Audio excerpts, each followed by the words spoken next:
Welcome to the Cool Fireman Podcast, a virtual firehouse kitchen table with Matt, Adam, Brian, Doug, and Freddie, where they discuss everything that matters in today's fire service. Now let's get to the show. Reese's is undefeated. I won't disagree. One Reese's of one. Pieces. Yeah, Reese's Pieces. Yes. But I'll take them in all format. But Reese's Pieces, 101 in any draft. Portable and doesn't melt. That's why it's number one in my book. Trust a fat guy. It's like government cheese. It don't melt. That's right. I love it. What's up, y'all? How's everybody doing? Hey, mom and them. Hey, is your mama and them? Unc. What's up? Are you awake? Are you awake? Oh, barely, man. Just had a big weekend. I know. I'll be doing a lot better when I win some money on the Chiefs tonight. OYT 4.0. How was it? Man, it was fantastic. Give no Kenny a complaints shout at out all. right out the gate. Oh yeah, man. OYT. It was an all-day event, a lot of speakers, raffles, good food, good friends. And after it wrapped up, swung by, just right around the corner was Doug. He was working. Went by, saw him for a little bit, chit-chatted, and then we went to OYT after hours. I saw The it. after party. Yeah, it Little was firing. It was all the people that were out of town. We went to the hotel that they stay at, and we just hung out around the campfire and kind of kept the day going. So it was a blast. Had so much fun. Can't wait to do it next year. Looks like a good time. 5 years in the making. Let's. Hey, I need to cut my stitch on real quick. Hold on. Yeah, go right ahead. I just want to say thanks to Kenny because every week Kenny sends us a message and he's so positive for us and shows us so much love. So shout out to him. Most of the time, it's death threats. That he sends Well, it us. is. It comes in the form of an audio text message every Friday morning because I'm going out on a limb here. He is the first person to ever listen to the podcast every week. And we get an audio message almost immediately. Yeah, it's usually between 7:45 and 9 a.m. Yeah. So if you listen to it before then on Eastern Standard Time, you need to comment on one of the platforms if you're listening before then. I don't care if it's just first comment because he's beating you to it. I'm just saying. He's on it. So if you heard us say Ben, we got Ben Hooper on from Ben's Backyard or Backdraft Barbecue, excuse me. And we're going to introduce him here in just a little bit. But first, Super Trooper Ben Hooper. Oh, look at that. You're welcome. Just out left field, man. Just pow, brought it. But before we do that, we're going to do our normal housekeeping stuff. So with that, we're going to start out with Unky Seasonings, unkyseasoning.com. Celebrate 2 years of the Fire Marshal, still the number one, right? That's right. Yep, it's fan favorite. So with that, roll the promo. From the firehouse to your house, Unky's Seasoning packs bold, firehouse-tested flavor into every meal. Whether you're grilling, roasting, or just sprinkling it on your favorite snacks, our blends turn everyday eats into unforgettable bites. Pick your flavor, shake it on, and taste why it's firehouse approved. Go to unkyseasoning.com. All right, love it. Totally fantastic. All right, so then we've also got the Burn Box with Tom. Everybody get their box this month? Mm-hmm. I liked it. I loved it. You know me, I love those. Is parody the right word to use for the shirts? Yes. You knew exactly what I was going to. It's a parody shirt. It's a parody shirt. So they got the different style shirts, and this one, it's a kind of a play on the old Bud. And I really like those style shirts, and so that's in this month's box as well as a really cool flashlight. Doug's holding that up, and that's Pelican brand. This is a Pelican right angle light. Mm-hmm. Oh man, that's a good flashlight. That's a really good flashlight. It's a very good flashlight. It is. And I was going to say I think that speaks to Tom's connections that he makes. So not only is he trying to sell products when he goes to these trade shows or whatever, he's making the connections to be able to find the best tools for the firefighters that he serves. So shout out to Tom. Let's roll his promo as well. Brought to you by the Burn Box, the #1 firefighter subscription box. The Burn Box celebrates firefighter products and firefighter-owned and operated businesses. Start today and receive a monthly box of firefighter apparel, gear, and tools. Check them out at theburnbox.com. All right, cool deal.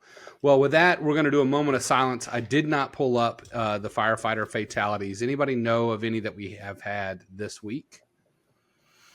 I have not been in the news. I have been traveling for 2 weeks, so I'm sorry I've been absent. I felt like Brian the last 2 weeks. I was on a plane here, there, everywhere. I was going to say, when you said that, I was like, God, man. I was everywhere. I know what that's like. It's like Johnny Cash. It is a time. Ben's got a wedgie. He fixed it. In the front. Facts. He had a front wedgie. His front butt was wedged up. I just usually let it roll the whole time while I'm on. Let's see. For some reason or another, and I don't know if it's because of the shutdown or whatever, but the website for the last 2 weeks, I've not been able to see about current firefighter fatalities. Every government site you go to now, I think, says a Trump message about the Democrats having shut the government down. Yeah, so either way, what I will say is that hopefully we haven't lost anyone, but if we have, our thoughts and prayers are with them. And with that, we want to honor them with a moment of silence and any other tragic events that we may have had in our community. So let's honor them.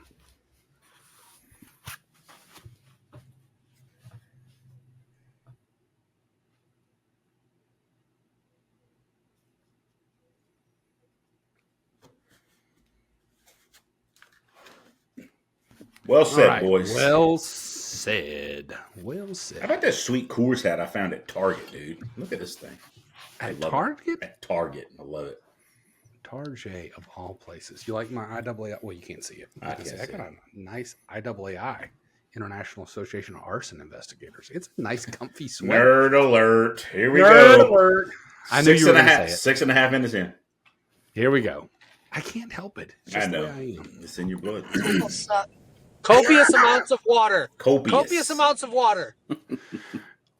Adam, can I say something? Yeah. The little voices You're on going to the say keyboard. it anyway. Yeah, I'm going to say it anyways. Were on point last episode.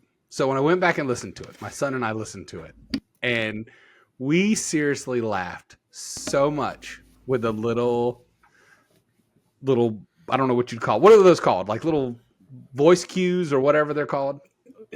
Drops. It's called getting the best out of our investment with Riverside. I don't know, but shout out Riverside. Send us some money. Do something because it was some kind of good. Anyways, all right. Well, let's get into the meat of things, literally and figuratively. We got Ben Hooper on from Ben's Backdraft Barbecue, and you and I connected on social media probably about a year ago, immediately post Hurricane Helene. And we were talking one of our sound bites about the response. And you sent me a message and you said, hey, was one of the first responders that responded during the incident. And I'd love to tell my story. And I said to you, and right before we came on, I told you that I purposefully waited on bringing you on because I wanted to talk post-recovery. Being in eastern part of North Carolina, we deal with hurricanes on a regular basis. And I wanted to not only get the immediate reaction of the response, but I also wanted to kind of get a year later looking back. And so I want to talk about that. I want to talk about your business. I want to talk about your story. And so I sent a series of questions for just discussion to everyone who's also a co-host with me. But first, we want to know about who Ben is, his story of how he got here, and really about his family. So Ben, tell us a little bit about all of those things. Also, very timely because didn't we just have the 1 year anniversary of that? We did. Yeah, that's in the last week or so, right? That's why he's here. That's it. Last weekend. Yep.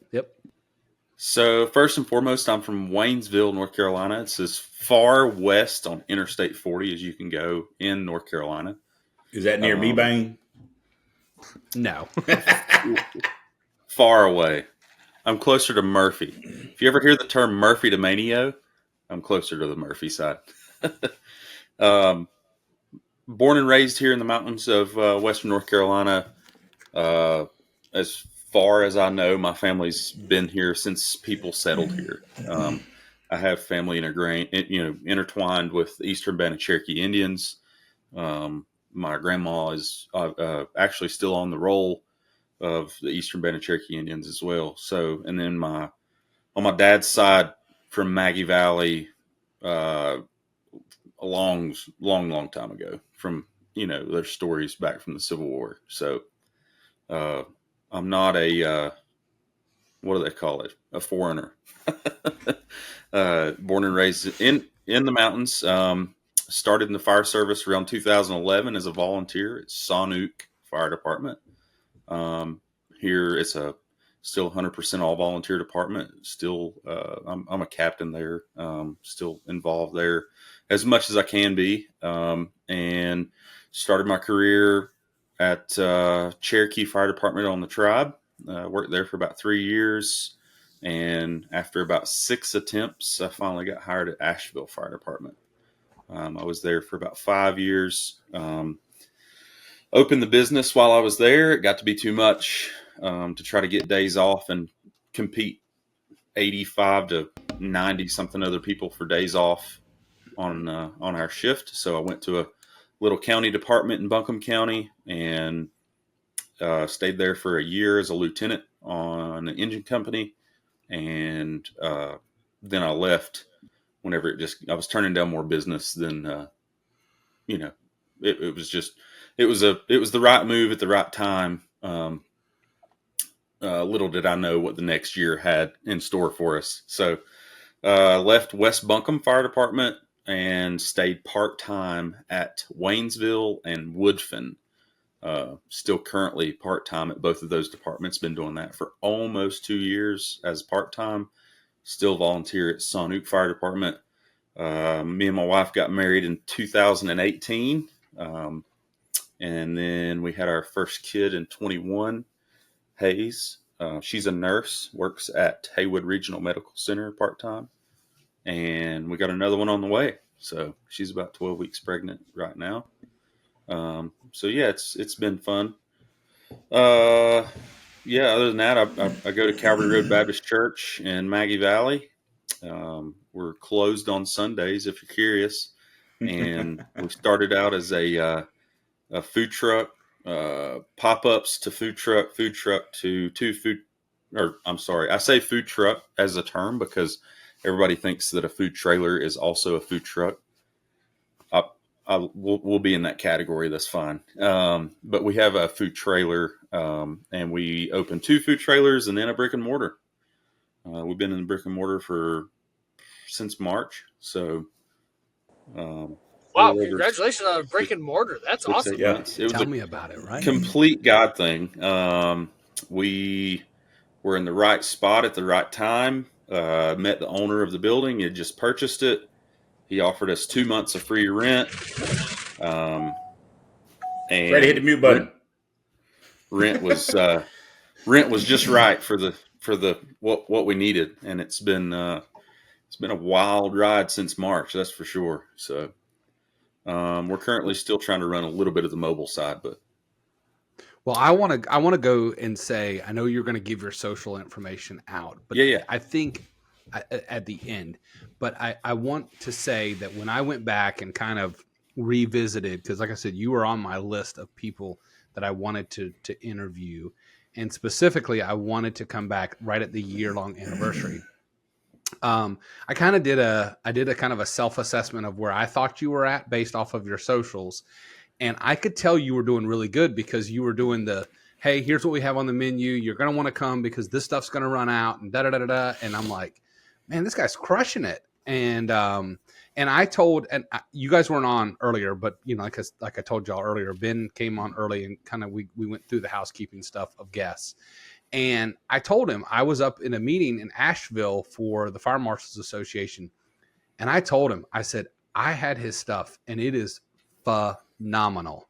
Like the brisket and the smoked turkey breast, I think is what we had there that day, were probably my 2 favorite. There was not a whole lot of brisket to be had. It got gone first, and I went at the back of the line. But that stuff was phenomenal. And little did I know, Ben we had the Fire Marshals Institute here in the state. He drove all the way from Waynesville to Greensboro. How far of a drive was that, Ben? A little over 3 hours. Just to cater for another fire service related event. So super amazing. Creds to you for doing that. Thanks. So, love it. Absolutely love it. So I'm impressed that kind of went down that route. So tell us a little bit more about how you got from the fire service into the whole smoke and meat. How did that, how did you go from being a firefighter into that restaurant business? And then I want to know, how did you become a firefighter to begin with? By the way, go search up Cherokee Fire Department. Some of the coolest paint schemes on trucks ever. Yeah. But I digress. 14 karat gold lettering, just saying. Wow. It's crazy. Bad. It's insane. So obviously, as you know, in the fire service, people cook. That is not the norm in Cherokee Fire Department. They do cook, but they don't have a kitty. They don't have the normal stuff that your low budget fire departments normally have. So I did a little bit of cooking in Cherokee, but not so much. But when I went to Asheville is really where my cooking passion came about. Cherokee Fire Department used to always buy employees. Well, it was tribe wide. They would buy employees a gift I think it was like every quarter. So like one quarter, they gave us a 45 quart Arctic cooler. The next gift was an Orion cooker. Have y'all ever seen those? It's really weird. Like you put the meat inside, you can put wood chips in the bottom, but then you put charcoal on the outer ring and put a lid on it. And it's almost like a little bit of a pressure cooker. It's wild. Yeah. So that was like my first step in backyard cooking. And then I bought a propane, like master built smoker. I thought I knew what I was doing and I didn't.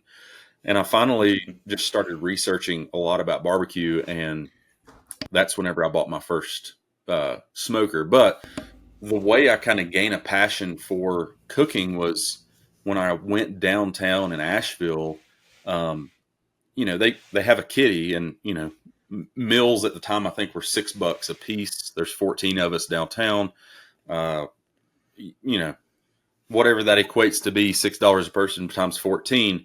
That's your budget, and you better not go over it. Like that, it is what it is. And me being the rookie downtown, I was responsible for cooking a lot of meals. So that's kind of where I gained the knowledge of kind of how to run a food business, was from being in downtown Asheville, because I have a budget.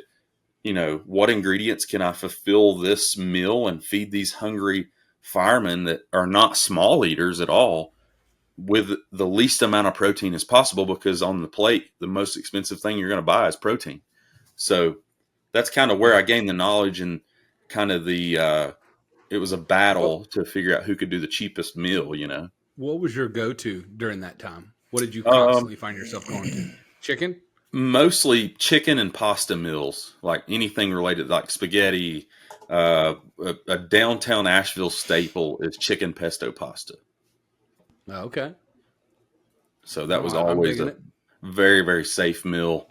Another one was like, I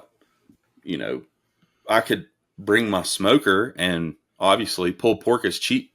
So yeah, that's a safe meal. Yeah. And you could do a lot with a pulled pork, right? One shift, it's nachos. The next, it's, pork sandwiches, those kinds of things. I mean, you can go a long way. I want to ask you a question. I was looking at your website, and you're not just a pit master, you're a firefighter, but you take a lot of that Texas style and put a North Carolina twist on it. I'm sorry, I don't know where that came from. My gosh. Comment section's going to light up right there like crazy. But your tagline is Texas-inspired barbecue with a North Carolina twist. What does that mean to you, and how do you do it in practice? Because, Western North Carolina, Eastern North Carolina, that's fighting words already. But then when you say North Carolina and Texas, that's like elevating it. So yes. Explain yourself. So I took a trip to Austin, Texas, and it changed my life. Like 100% about barbecue. I wasn't a huge barbecue fan before. I had an old cousin that would cook barbecue and make Brunswick stew, and it was some of the best barbecue stuff that I'd ever had. So in saying that, I always remember like taking a bite of that. It takes me back to my childhood. But anyway, Doug's going to want your recipe just to validate it. But I'm just saying, that's why he's having heart palpitations over here. I just threw a couple PVCs. I went to Austin and, went to some of the top name places like Franklin Barbecue, La Barbecue, and a couple of other places that were on the top 50 at the time. And it just blew my mind. Anywhere you go in Texas is legit. Like, it's going to be really, really, really good barbecue. Well, is in Franklin North Carolina, worth the hype? It's consistently perfect. So, like, he I've doesn't never miss. heard it phrased like that before. Like with any restaurant, it's consistently perfect. Yeah. So, like, you can get the same bite of barbecue at any joint, probably across America, but every single place you go to is going to have a miss at some point. And I would say the thing that Franklin has that's really going for him is he consistently doesn't miss at all. And luckily he has. What was your favorite thing there? I really like the pintos. Okay. Wow. That was something that was not the norm because, the normal barbecue meal here in North Carolina is pork, baked beans, and coleslaw. Right. So in Texas, pintos is like pretty dominant, as a side. Obviously the beef rib's great. The turkey's great. The sausage, but sausage in Texas is next level too. North Carolina has, is known for zero sausage whatsoever. Right. Unless it's pork sausage, obviously. So, but yeah, that kind of changed my life. And then I came back to North Carolina and I was like, man, all these guys are cooking with gas down east. They're even cooking whole hogs with gas. And I'm like, what? Like, there's this thing called, I forgot the name of the website, but there's a website online that lists barbecue joints that cook with all wood. And there's like less than 100 left in North Carolina. And it's like, it kind of made me sad because like we're known for barbecue in North Carolina as a whole.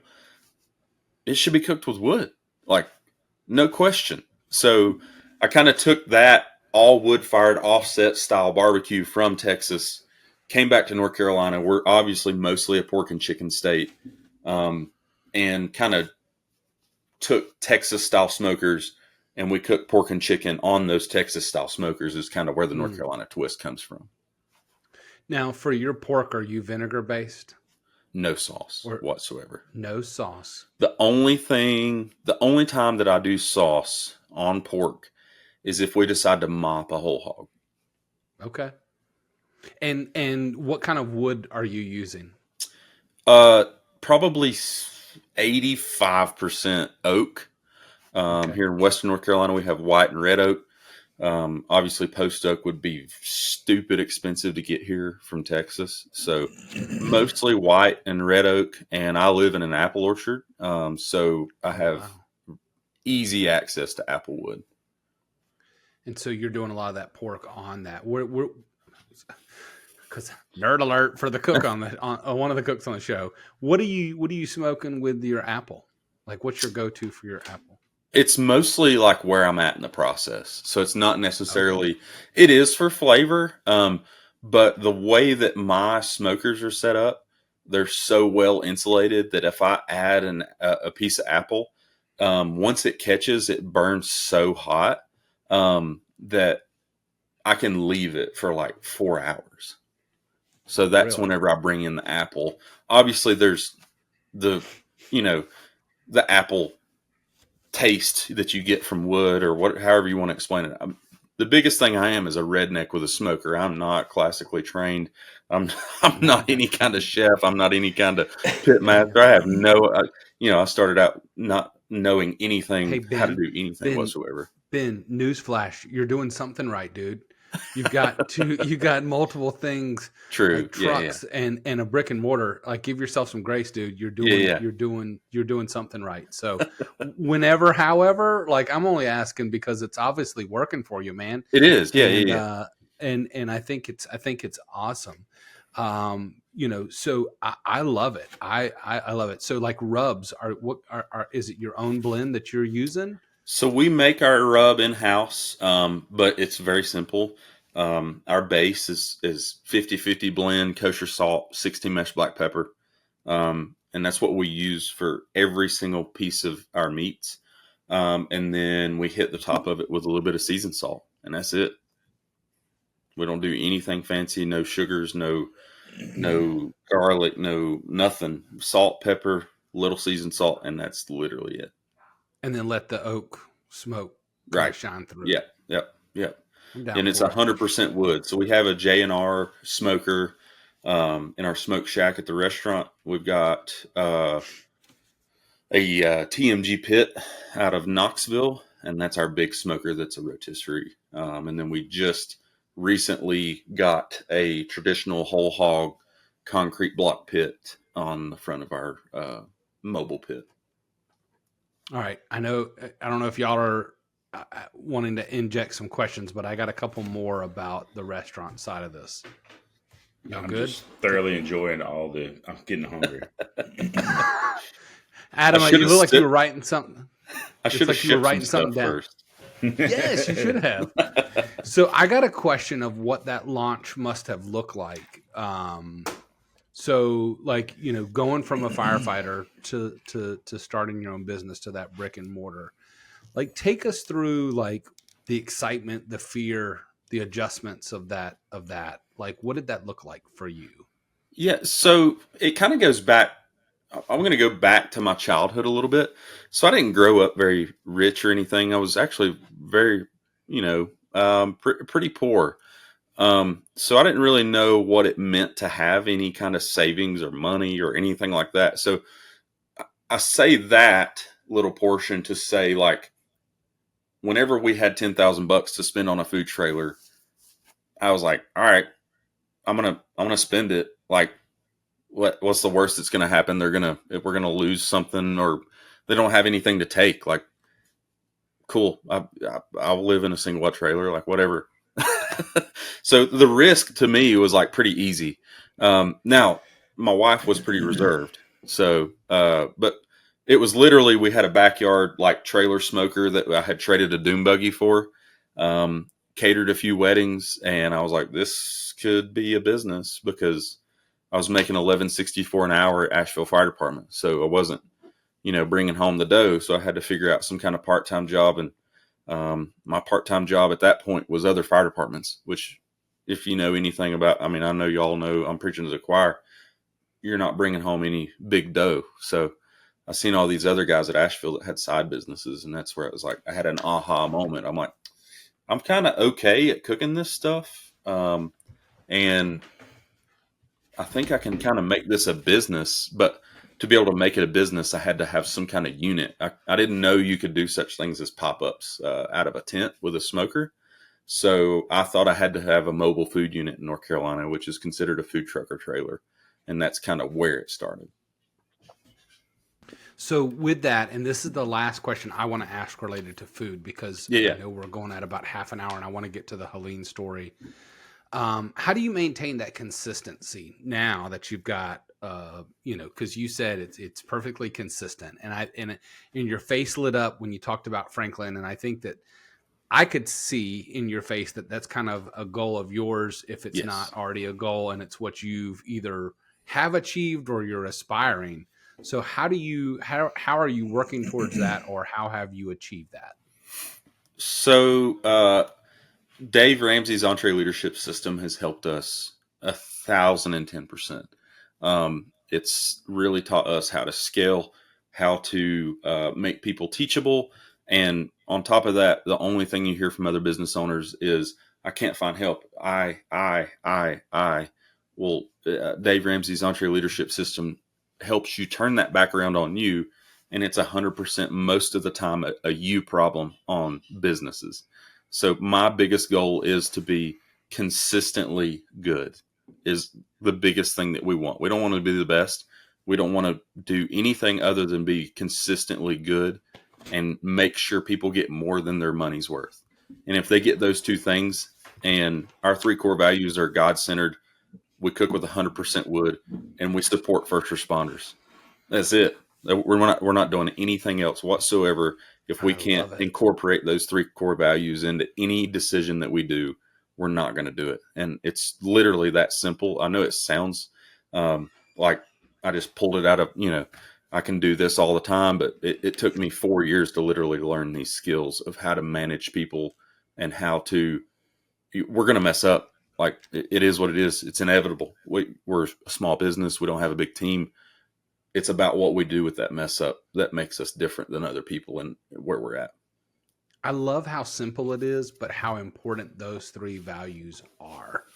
Yes. And I think that that when you make it simple, it makes it relatable, right? And that's important. And when you can make it relatable to your people, I think it's easier. What was it? Phoenix like Fire you Department. said, their mission was everything nice. is going to be And it was based on so those. simple, but And I think at the end of the day, if you're you nice to your employees, you're nice to your customer, to those you're nice 3, to your fellow the rest employees. I mean, like works just be itself nice. out, right? Like, that sounds so cliche, but it really works. It doesn't have to be difficult.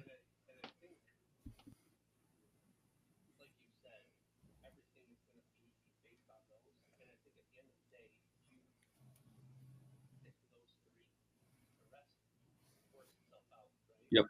100%. Right. I love it. I do want to ask this question about the storm. Yes. So, you're working part-time. Hurricane Helene is coming. What does that look like for you, priority-wise?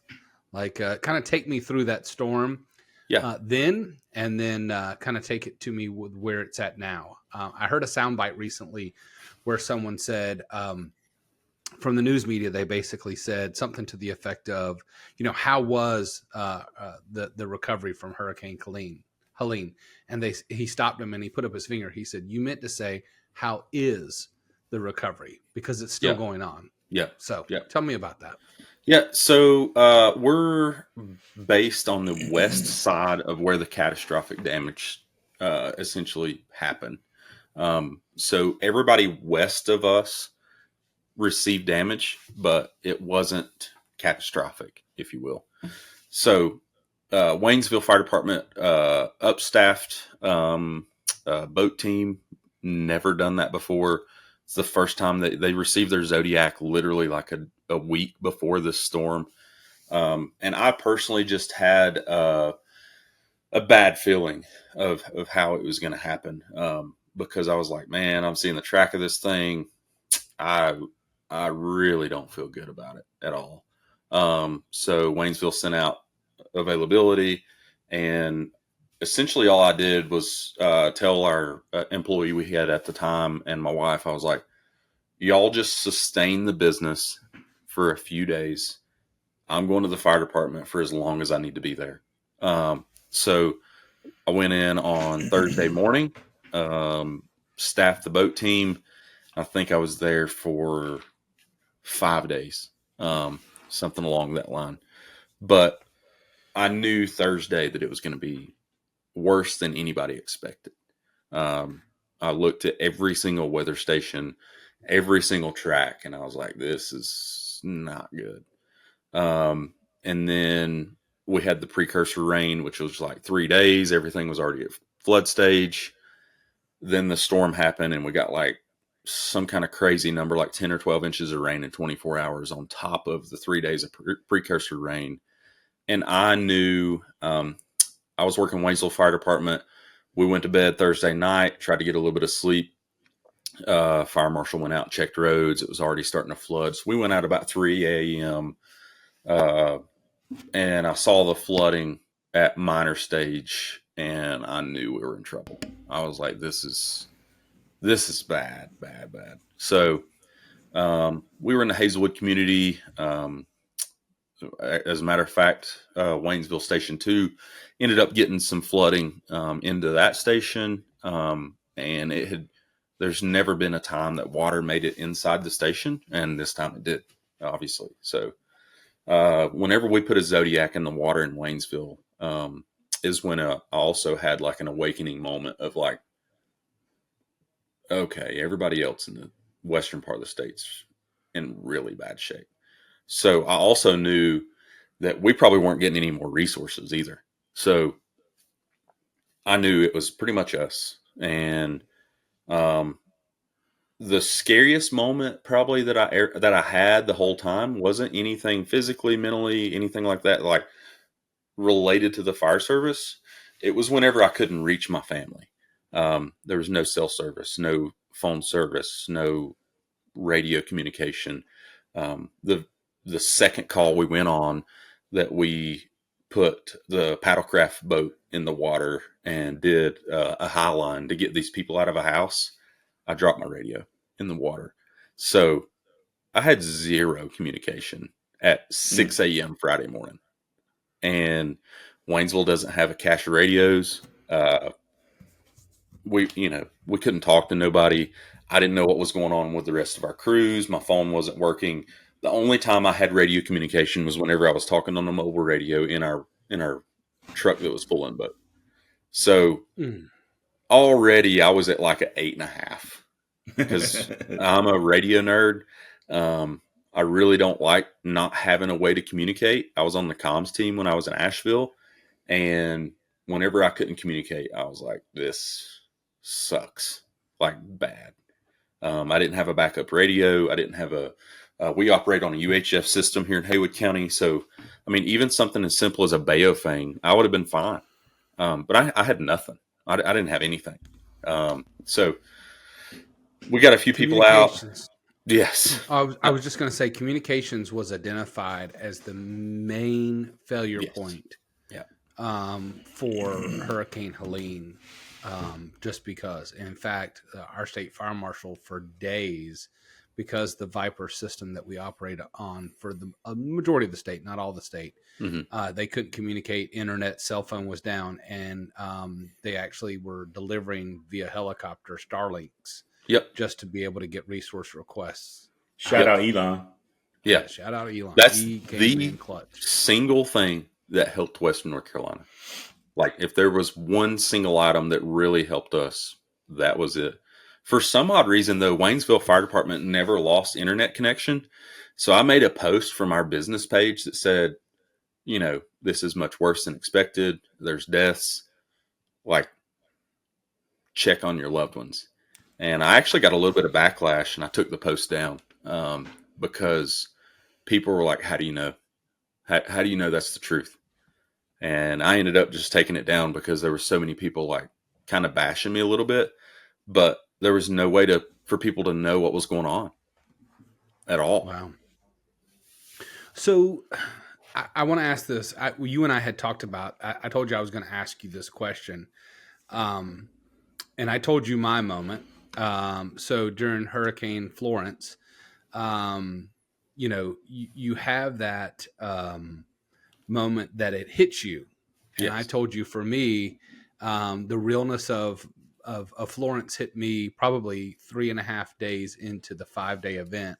My family was in Western North Carolina. I sent them to Pigeon Forge, Tennessee, just the other side of you guys. Yeah. And, we were expected to have a Category 4 hurricane. We got 32 inches of rain in 5 days. And 3 days in, I came home to check on my house just to see if it had survived. And several people that were in the EOC, several of our firefighters, when I say several, I'm talking 10s, 30, 50, 100, whatever it was, of 700 plus firefighters across the county, had lost their house. And we had done like you done, performed numerous water rescues, probably saved, I think it was well over 500 by day 3 of citizens.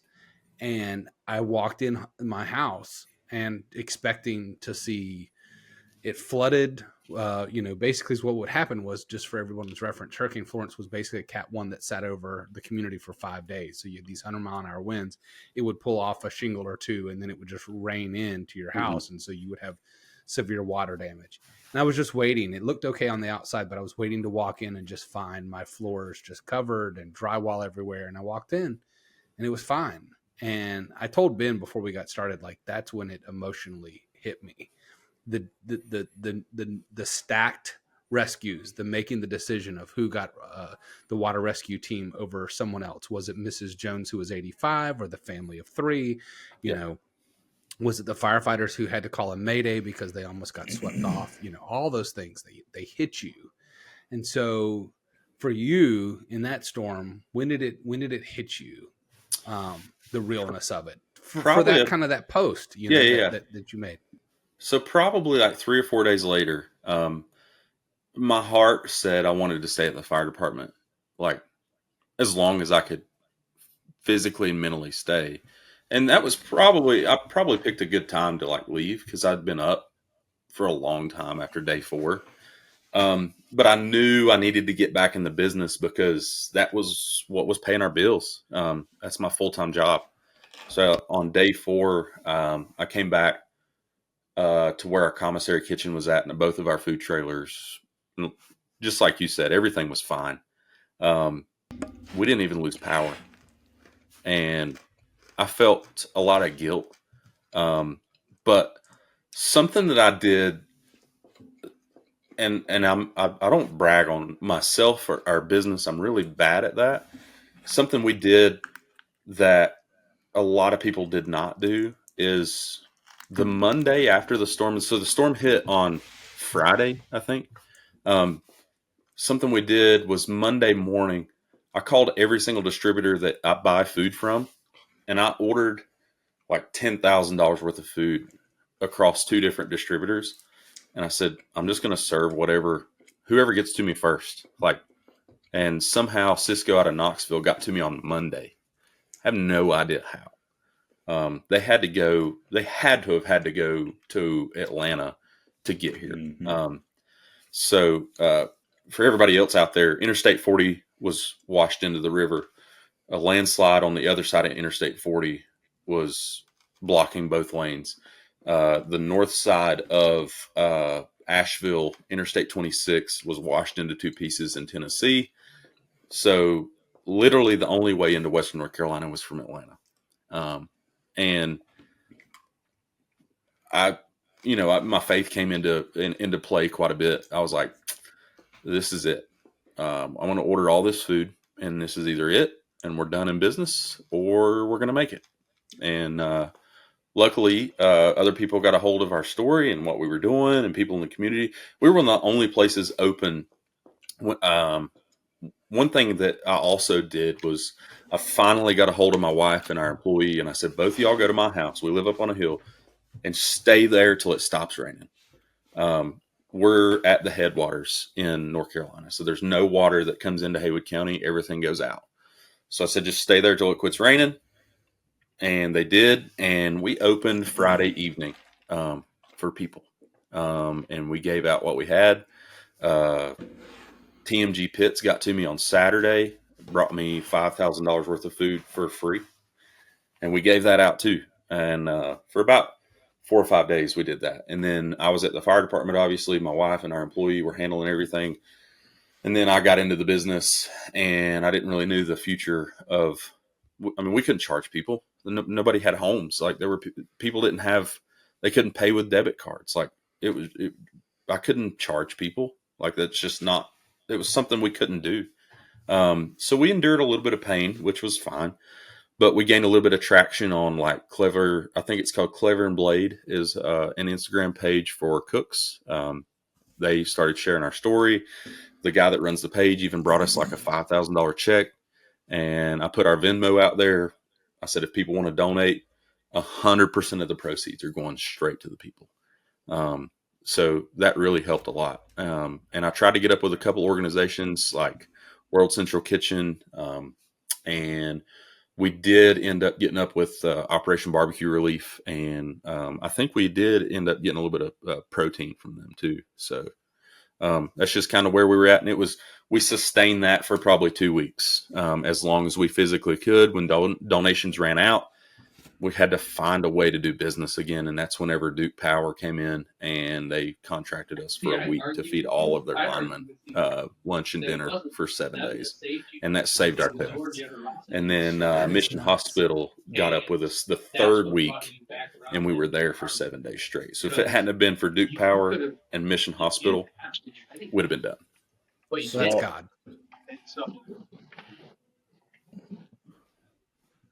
Right. Well, You said True, at the beginning that you had regrets, or maybe the word wasn't regrets, but Yeah. was it that you weren't at the store? Right. Or was it that Right. you left? Yeah, we could have closed the doors, and there was places that did. And, sometimes I don't kind of blame them.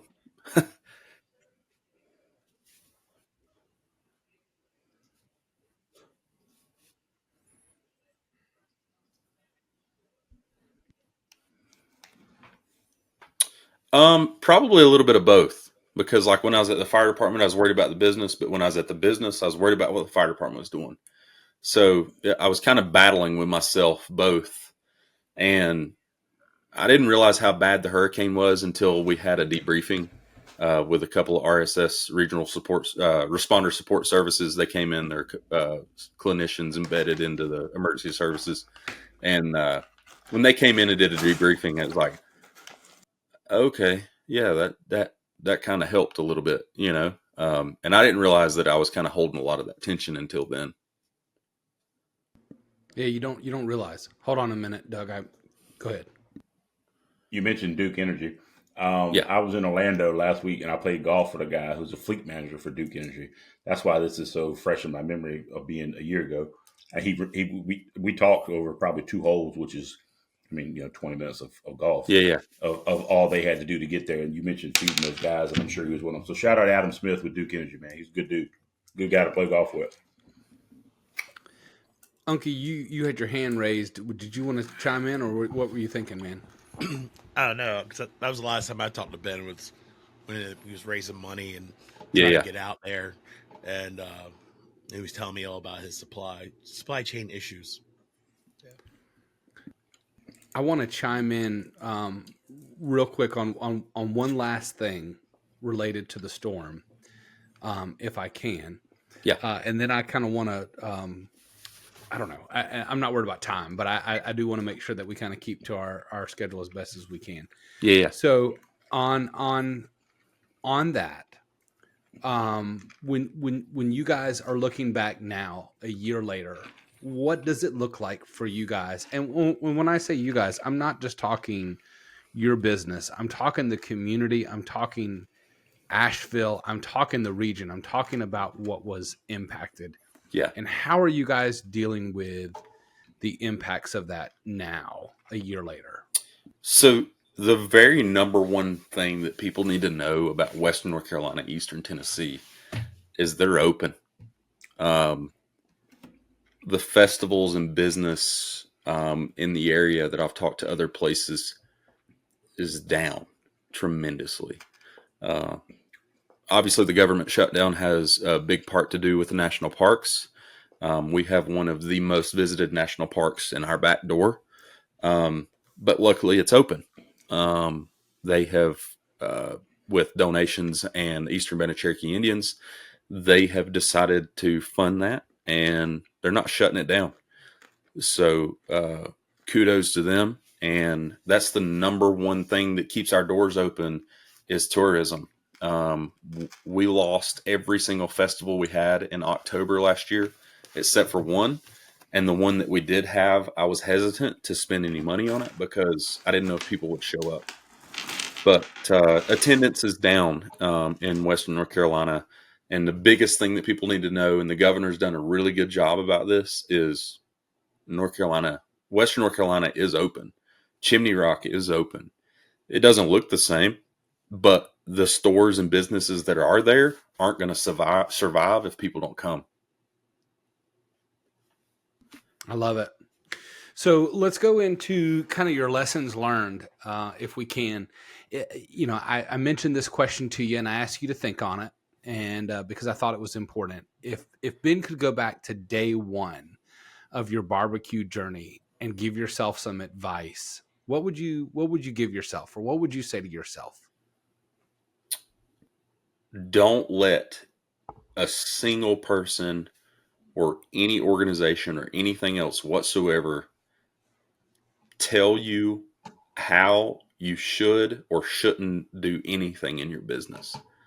Like, there's been way too many people that have personally influenced our business, and that I have let take advantage of us that shouldn't have happened. And I've also learned a lot of lessons on trying to please people.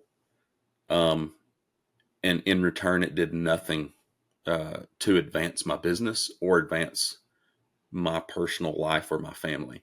And that's the biggest thing that has helped us in the past year and a half is I've learned how to tell people no, which has helped tremendously. I think we could all take that lesson, right? Because we're all helpers by nature and we have a tendency to say yes. Yeah. So that's a huge ability. Would you give that same bit of lesson to fellow firefighters that want to start a side hustle, or would you give them something else? Would you add a cherry on top of that? I would probably add to that. Be smart about the decision on whatever you decide to take or don't take. We're not opening a side hustle to be a charity case. We need to get something off of it, whether it's monetary. If you're a nonprofit, there needs to be some kind of positive income on the back end so that there's a benefit. If we were mowing lawns or doing excavator work or cooking barbecue to make nothing whatsoever, we shouldn't open a business. We should go volunteer for Operation Barbecue Relief, or we should go volunteer for Day of Caring. So something that's helped fuel my passion is whenever we do something and it actually works and we see a positive outcome at the end of it, because there was a lot of times where we didn't see a positive outcome because I was too much of a knothead and took too much work and trying to please other people, and I ended up just not pleasing myself. What a standard. Oh, I love it. I love it. All right, let me ask you this question. Where do you think Ben's Backdraft Barbecue is headed in the next 2 to 5 years? If you could kind of vision cast for us, not giving out any trade secrets or nothing. Out of debt. Where do you think it's out of debt? Amen. Aren't we all, right? My biggest thing I'm looking, the biggest thing I'm looking forward to is our debt-free scream. I am laser focused. Dave Ramsey calls it gazelle focused on getting out of debt. I think this year alone, we paid off $65,000 in debt. And we're not stopping. That is our main priority right now, is to get out of debt. Priority number 2 would probably be possibly a second location. Wow. Let's do another one, right? Yeah. But Dave Ramsey talks about the best investment you can have is that real estate, right? Because it's always going to give you that. Yes, but only pay cash for it. And only pay cash for it. So 100%. The only way I would buy a building is if we could own or finance or pay cash. That's the only two options. I love it, dude. So here's a fun question, kind of before we go to our turnout drill, and I kind of explained that. So Freddie be pulling up the turnout drill, or Unky or Doug or one of y'all be pulling those up. But if you were going to cook for us, what would you be making for us for tomorrow? If you're going to throw it on the pit tonight, what are you going to make for us? Oof. Probably just one item. I don't know. What's the spread? You can throw down whatever you want. The 2 biggest things I love to cook are whole hog barbecue with a mop sauce and prime rib. Oh, he said prime rib. You had me there, brother. And a whole hog. I don't mind that either. I love it. So what are you going to pair with it? What's the sides? Probably some kind of probably the loaded baked potato salad, and or Pintos, our hand cut beef tallow fries. One of those 2. Oh my gosh! And then secondly, where are these little sound bites at, Unc? This is probably some pit beans, I guess. Some pit beans. Yes, Lord. I'm loving it. And our sweet cornbread. We have I call it yellow cake cornbread. And it's wonderful. I want to say when I had the catering, we had banana pudding. Do you have banana pudding? Yes. Okay. I was going to say it's my great aunt's recipe. Yes. I was going to say, I remember That one specifically was banana pudding. What other kind of desserts do you have on the menu? So we've twisted our banana pudding a little bit, and we offer 3 variations: traditional, moon pie banana pudding, and Nutter Butter banana pudding. Oh Lord, God! But we also do a really, really good peach cobbler. I feel like the Cool Fireman Podcast needs a road show to Waynesville. Just saying. You got a back room where we can record at? I'm just saying. Yeah. Oh yeah. Yes. And a camper you can stay in. Let's put it on the road, guys. Just for the dessert. That's what's up. All right. Who's going to help me out with the turnout? I got the questions. All right. So, Doug, lead it. All right. So, check it. We talked about the turnout drill a little bit earlier, right? So, we got 56 questions. So, we're going to do 3. Give me a number between 1 and 56. 28. 28. What's one skill that you wish you had?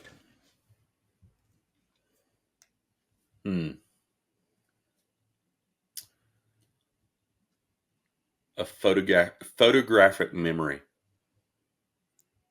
Okay. That's a good one. That is a good one. That is a really good one. I'm digging it. Don't need a pad. He's got a photogenic mind. All right. What's your next number? Well, Dumas Walker. What's your next number? 4. 4. Early bird or night owl? Early bird. Yeah. Both. Well, both. Yeah. It all depends on what time the cook is, right? In the barbecue business, you got to be both. Yeah. Yeah. I like it. I like it. All right. Last one. What you got? 54. 54. Dream vacation destination. Well, we've already been there, but I will never try to go anywhere else but beaches, Turks and Caicos. Turks and Caicos. Oh, snap. The man on the TikTok said Myrtle Beach was turds and cankles. He said, we out here in Turks and Caicos.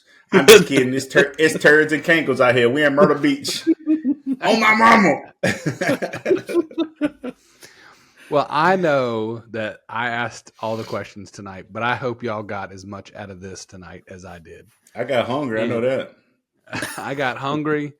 I got fed. I went to church a little bit. And more importantly, I learned about recovery and response. And Ben, I thank you for coming on, man. Thank y'all. I thank you for what you do for the fire service in the state.